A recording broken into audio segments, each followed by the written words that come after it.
बदायूं में गंगा का रौद्र रूप तबाही मचा रहा है। दातागंज तहसील की कदमनगला गांव में 30 कटान से सरकारी जूनियर हाई स्कूल समेत कई मकान गंगा में समा चुके हैं। सैकड़ों बीघा कृषि भूमि भी नदी की धार में बह गई। कटान के डर से ग्रामीण घर खाली कर सड़क किनारे और पंचायत घर में शरण लेने को मजबूर है। न्यूज स्टेट की टीम करीब 80 किलोमीटर का सफर तय कर गाँव पहुंची, जहां सड़क के बाद बाइक, ट्रैक्टर और स्टीमर का सहारा लेना पड़ा। प्रशासन ने राहत सामग्री बांटी है और 4 स्टीमर तैनात किए गए हैं। अब ग्रामीण स्थायी पुनर्वास और सुरक्षित जमीन की मांग कर रहे हैं। इस समय हम बदायूं के उत्तर प्रदेश के बदायूं जनपद के दातागंज तहसील के अंतर्गत कदमनगला गांव में पहुंचे हैं, जहां गंगा का बेहद कटान है और यहां जाने के लिए हमारे लिए कई तरीके से अलग अलग रास्ते चुनने पड़े। हालांकि पैदल और बाइक के अलावा नाव से और ट्रैक्टर्स के माध्यम से हम लोग यहां पहुंचे हैं। लेकिन अगर नाव की बात करें तो भुंडी घाट से ये जो नाविक हैं लगातार अपनी सेवाएं दे रहे हैं और यहाँ के जो आवागमन है उसको काफ़ी हद तक प्रभावित नहीं होने दे रहे हैं। हम लोग इनसे बात करेंगे और जानेंगे कि आखिर किस तरीके से ये लोग लोगों की सेवाएं कर रहे हैं। जी, क्या नाम है आपका? उरस मियाँ। कब से आप यहाँ पर ये सेवा यहाँ दे रहे कम हैं? से कम हो गया हमारे लिए 1.5 महीना होने जा रहा है। क्या-क्या कैसे लोगों को आप पार लगाते हैं? यहाँ से राशन वगैरह, दवाई गोली वगैरह के लिए बूंदी से लेके जाते हैं, लेके यहाँ पर नहीं आते हैं। अच्छा, मैं ये जानना चाहूँगा अगर मान लो रात में किसी के लिए कोई समस्या होती है, तबीयत तो खराब लेके जाते हैं, रात में भी? रात में से लेके जाते हैं।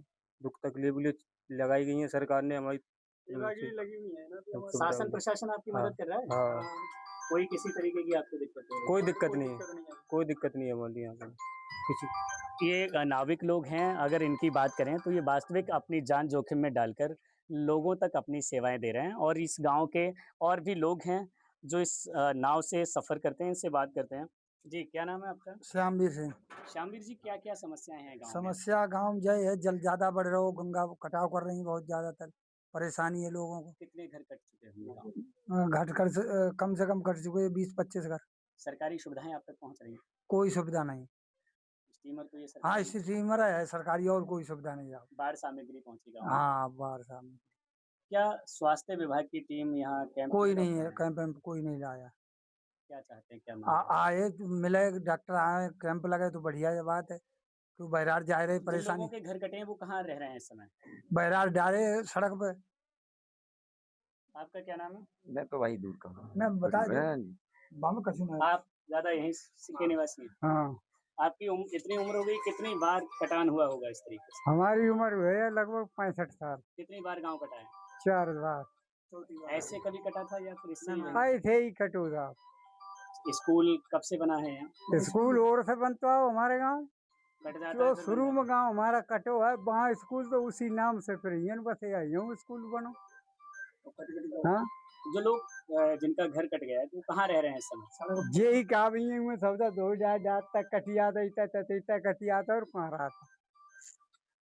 ये वो लोग हैं जिनका दर्द साफ तो ये है कि अब इनका आवास चला गया है। सरकार से इनकी लगातार मांग ये है कि जो जिनका आवास गया है उन्हें सरकारी भूमि मुहैया कराई जाए और इसके साथ ही उन्हें आवास की सुविधा दी जाए। दूसरे शब्दों में अगर हम बात करें तो किसान का जो रोजी रोटी का साधन होता है वो जमीन होती है, खेती होती है और हजारों बीघा इस गांव की जमीन गंगा में जलमग्न हो चुकी है, समाहित हो चुकी है। ऐसे में किसानों के जो परिवार हैं उनके भरण पोषण की जिम्मेदारी सरकार के कंधों पर है और ये लगातार चाहते हैं कि इनकी रोजी रोटी पर कोई फर्क ना पड़े।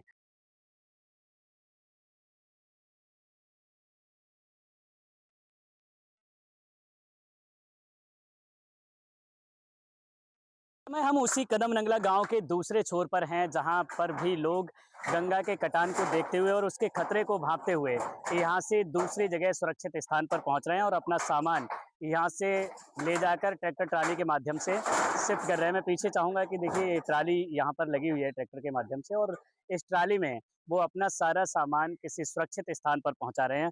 ये हमारे साथ तमाम लोग यहाँ पर हैं जिनके जो ये इस घर के मालिक हैं वो भी हमारे साथ हैं। इनसे बात करते हैं। जी, क्या नाम है आपका? मेरा नाम धीरेन्द्र पाल सिंह है। मैं इसी धीरेन्द्र जी, अगर गाँव की बात करें तो क्या-क्या समस्याएँ हैं गाँव में इस समय? समस्या यही है, बाढ़ आ गई है तो कीचड़ बहुत हो गई है, निकलने बैठने में दिक्कत हो रही है और गाँव का कटान चालू है। इस समय हमारा जूनियर जो माध्यमिक स्कूल था वो कट गया है, गंगा में चला गया। वो अब वहाँ से अब हमारे मकान से लगभग 20 मीटर दूर गंगा जी रह रही हैं।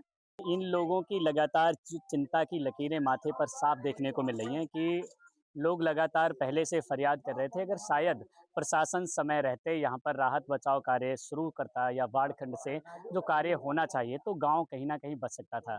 लोगों पे के माथे पर चिंता की लकीरें इसलिए भी हैं कि उनके एक तरफ जहां आवास गंगा में समाहित हो रहे हैं तो दूसरी तरफ उनके ऊपर रोजी रोटी का संकट है कि परिवार का आखिर भरण पोषण वो किस तरीके से करेंगे। कैमरा पर्सन सोहेल खान के साथ मैं ओमवीर सिंह राठौर, न्यूज स्टेट, बदायूं।